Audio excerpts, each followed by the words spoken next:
মেলা একটি গ্রামীণ মেলা।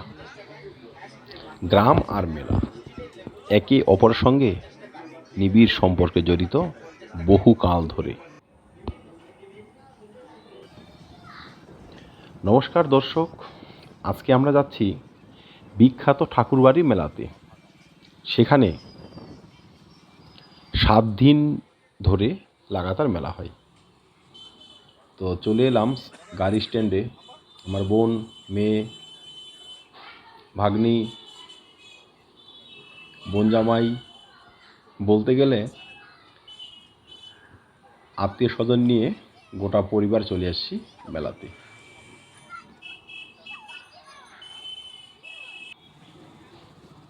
তো আসুন মেলার ভিতরে যাওয়া যাক। এই মেলাটি একটু ঐতিহ্যপূর্ণ মেলা।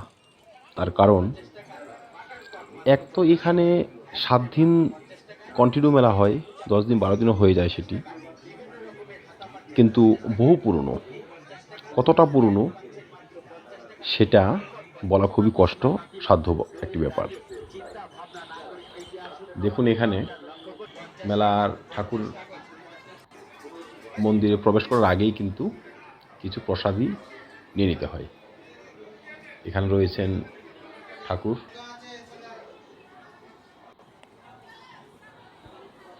এখানেও ঠাকুর।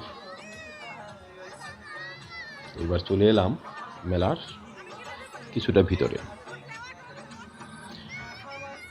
এই মেলাটি বিশেষ করে স্টার্ট হয় সন্ধ্যার সময়। আমরা বিকেলে চলে এলাম, তাই একটু কম ভিড়, হালকা ভিড়। নাগরদোলা, আইসক্রিম,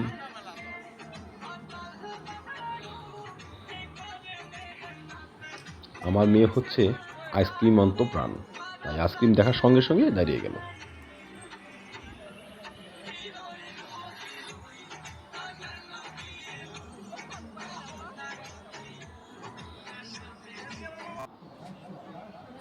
চলুন একটু ভিতরে যাওয়া যাক।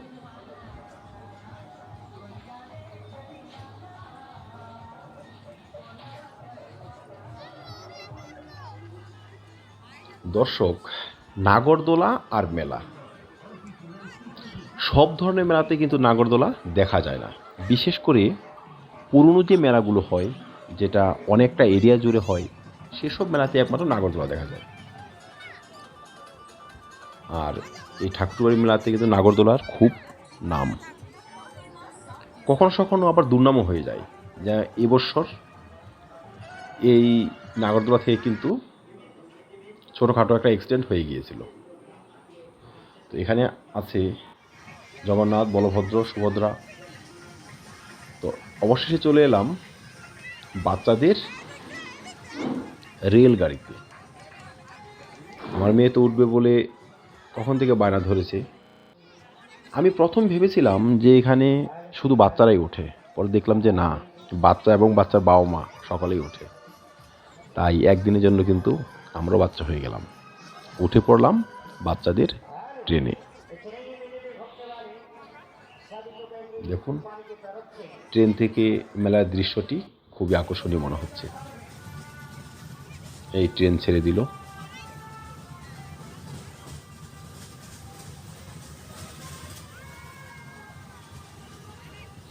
মেলার আনন্দ ঠিক কতটা সেটা মেলায় না এলে কিন্তু বোঝা যায় না।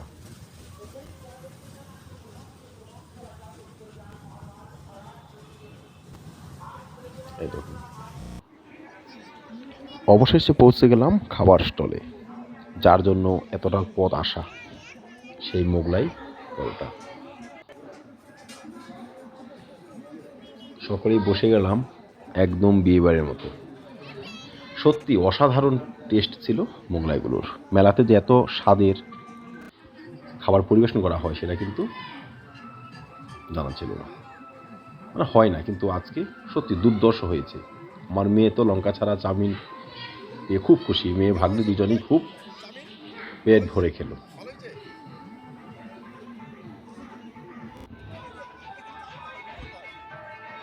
মেলার একটি আকর্ষণ আছে বন্দুক দিয়ে বেলুন ফাটানো, প্রত্যেক মেলাতে কিন্তু এইসব দেখা যায় না। একটু পুরনো এবং যেগুলো নামি দামি মেলা সেসবই কিন্তু দেখা যায়। ঠাকুরবাড়ি মেলাতে প্রত্যেক বছরই আসে।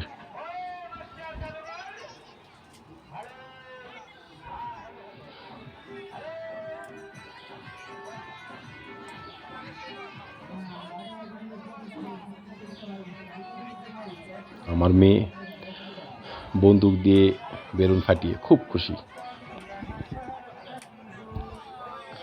আসলে বর্তমান প্রজন্মকে এই সমস্ত দেখানোর কিন্তু প্রয়োজন আছে।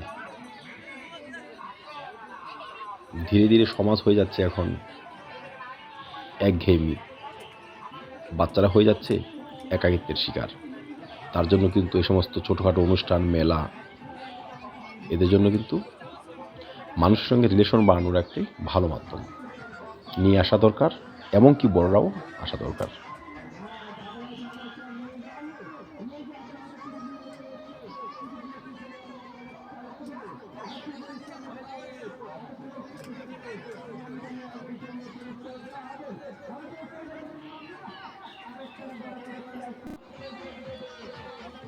এখানে রয়েছে কটন ক্যান্ডি। আমরা তো ছোটোবেলায় বলতাম বুড়ির চুল, কেউ বলতো বিভিন্ন নামে এক একজন ডাকতো, কিন্তু বর্তমান বাচ্চারা তো অনেকটাই অ্যাডভান্স, ওরা কিন্তু বলে কটন ক্যান্ডি। প্রথম ভেবেছি এইসব কি আজকাল বাচ্চারা কিনবে, কিন্তু দেখলাম যে না, আকর্ষণ ফুরিয়ে যায়নি, এখনও ভালো বিক্রি হচ্ছে কটন ক্যান্ডি। আসুন মেলার ভিতরে যাওয়া যাক।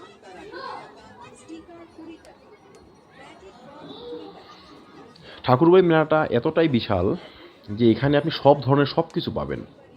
স্টেশনারি দোকানগুলো যেমন রয়েছে, দা বটি, গৃহস্থাদির যে জিনিসপত্র সেসব কেনার সুব্যবস্থা রয়েছে, খাদ্যের স্টল বলুন, এমনকি সবজি ফলমূলেরও ভারী আয়োজন রয়েছে এই মেলাতে। তাই তোর দূর দূরান্ত থেকে মানুষ চলে আসে এই মেলাতে। তারপর তো মিষ্টি স্টল রয়েছে, বাঙালি মিষ্টি খাবে না, খাবে কি? পুরনো ঐতিহ্য মেনে আমিও কিন্তু নিয়ে নিলাম মিষ্টি।